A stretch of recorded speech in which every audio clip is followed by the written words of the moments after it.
2012 में अमेरिका के Sandy hook elementary school में गन फायरिंग होती है जिसमें 26 लोग मारे जाते हैं, जिसमें स्कूल में पढ़ने वाले छोटे छोटे बच्चे भी शामिल थे। 1999 में अमेरिका की कोलंबियन हाई स्कूल में भी ऐसा ही एक मास शूटिंग हुई थी जिसमें 13 से भी ज़्यादा लोग मारे गए थे। 2023 में ही 1300 से भी ज़्यादा बच्चे गन वायलेंस की वजह से मारे गए थे और 3500 से भी ज़्यादा बच्चे गन वायलेंस की वजह से इंजर्ड हो गए थे।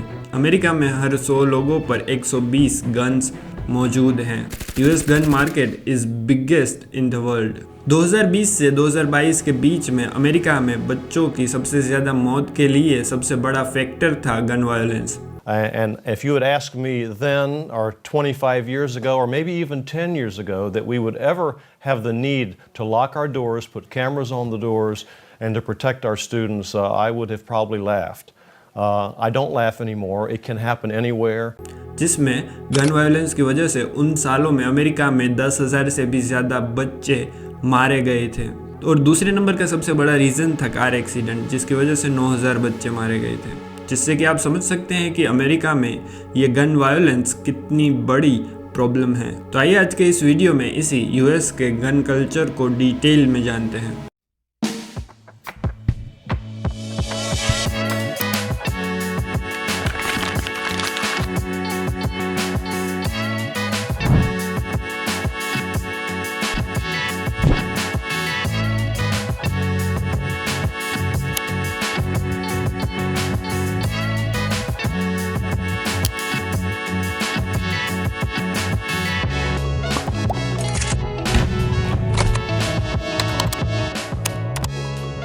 अमेरिका की जनसंख्या टोटल वर्ल्ड की पॉपुलेशन की सिर्फ 5% ही है, लेकिन अमेरिकन्स पूरी दुनिया के वर्ल्ड वाइड 45% वेपन्स ओन करते हैं।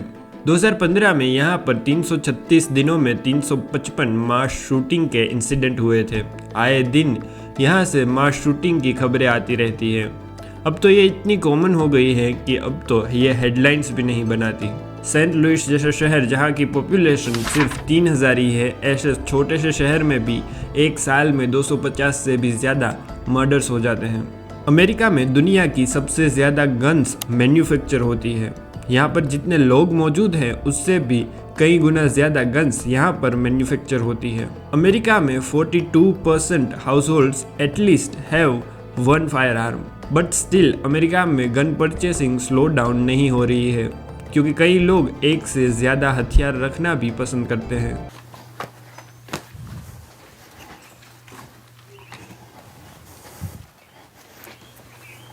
Your house is a Fort Knox? Yes, we are scared of nothing. This was my first AK. This is my father's, that after he passed became mine. My favorite's probably the Beretta. I really like the Beretta. हथियारों को manufacture करने वाली ये companies कई और countries को भी अपने हथियार सप्लाई करती है। ये उन कंट्रीज के कार्टेल ग्रुप्स और मिलिटेंट ग्रुप्स को भी हथियार सप्लाई करती है, जिससे कि उन कंट्रीज में भी डेमोक्रेसी अनस्टेबल हो जाती है। इवन अमेरिका के कुछ स्टेट्स में तो विदाउट परमिट और विदाउट लाइसेंस वेपन्स कैरी करना अलाउड है और लोग हथियार लेके घूमते भी हैं। 2009 में गन वायलेंस की वजह से अमेरिका में 7,000 बच्चों को हॉस्पिटलाइज्ड किया गया था। एक 2 साल के बच्चे ने उसके घर में से मिली गन को टॉय गन समझकर एक्सीडेंटली अपनी मदर को ही शूट कर दिया था। और भी इस तरह की कई सारी खबरें अमेरिका से आए दिन हमें देखने को मिलती हैं। 9 kids in our country are shot unintentionally, accidentally, every single day. Hundreds take their own lives every year. America के कॉन्स्टिट्यूशन में ही राइट टू फायर आर्म्स मौजूद हैं। कॉन्स्टिट्यूशन का सेकंड अमेंडमेंट लोगों को सेल्फ डिफेंस के लिए हथियार रखने की परमिशन देता है।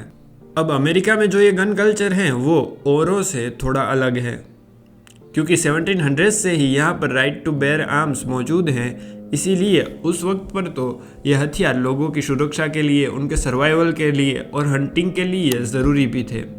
धीरे धीरे ये यहाँ के लोगों के लिए एक आइडेंटिटी के रूप में इवॉल्व हो गया और पार्ट ऑफ द कल्चर बन गए ये हथियार। हालांकि ज़्यादा हथियारों वाले स्टेट्स में इस तरह के होमोसाइड्स भी बहुत ही ज़्यादा देखे गए थे। इवन जिन स्टेट्स में जिन इलाकों में हथियारों की अवेलेबिलिटी इजीली मौजूद थी और ज़्यादा हथियार मौजूद थे, वहाँ पर सुसाइड रेट्स भी बहुत ही ज़्यादा बढ़ गए थे। ऑस्ट्रेलिया जैसी कंट्रीज़ ने अपने फायर आर्म्स एक्ट को जब स्ट्रिक्ट किया तो उनके सुसाइड रेट्स में 74% तक की गिरावट देखी गई थी। फिर भी support for arms act is constantly increasing from 2000s। लोग अपने छोटे छोटे बच्चों को भी हथियार चलाना सिखाते हैं और सेल्फ प्रोटेक्शन के लिए आर्म्स एक्ट को भी सपोर्ट करते हैं। We're gonna aim for that bottle over there. We're just gonna shoot in this direction, okay? I just want you to get used to it. See how? I can't do it. Yeah, that's what I call it. I can't do it. Got you. You're looking through here? Okay. Okay. Don't worry about getting in the middle right now. We just want to see how it feels when you're taking that first shot right now. I'll tell you what. It doesn't have to be. You don't have to be an expert. The first time. 5 years I old right promise. here, as a matter of Okay. fact.